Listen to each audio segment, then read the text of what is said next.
کارکن کارکن بھی اس شخصیت کا کہ جس نے مجھ جیسے نوجوان طالب علم کو آج اس مقام پر پہنچا دیا کہ میری اپنی خود کی ایک پہچان ہے.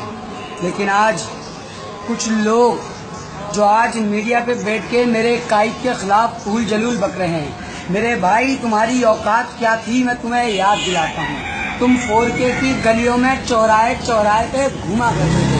انیس، تمہارا نام لیتے ہوئے مجھے شرم آتی ہے کہ تم حیدرآباد کے گجر نالے کے 2 کمروں کے مکان میں بیٹھ کر روپ بٹی کی چپلوں میں گھوما کرتے تھے کہ اسی شخصیت نے تمہیں ایوان تک پہنچایا. آج تم میرے قائد کے خلاف بولتے ہو. ارے تمہاری اوقات کیا ہے؟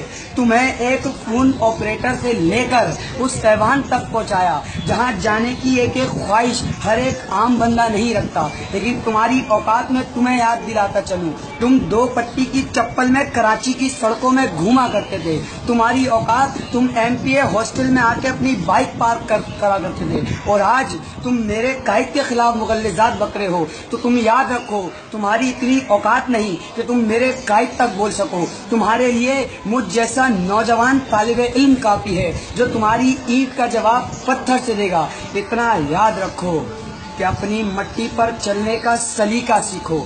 سنگ مرمر پہ چلو گے تو پھسل جاؤ گے. اور ہاں ہم ہیں کارکن الطاف حسین کے. ہر عمل کا رد عمل ہوتا ہے. آج تمہارے اوپر ایجنسیوں کا ہاتھ ہے، مجھے نہیں معلوم. لیکن ایک بات یاد رکھنا کہ ایسے نیست و نابود یزید بہت آئے، حسینی قافلے کے سامنے ٹکرا نہ سکے کہ حسین کل بھی زندہ تھا، حسین آج بھی زندہ ہے، حسین کل بھی زندہ تھا، حسین آج بھی زندہ ہے.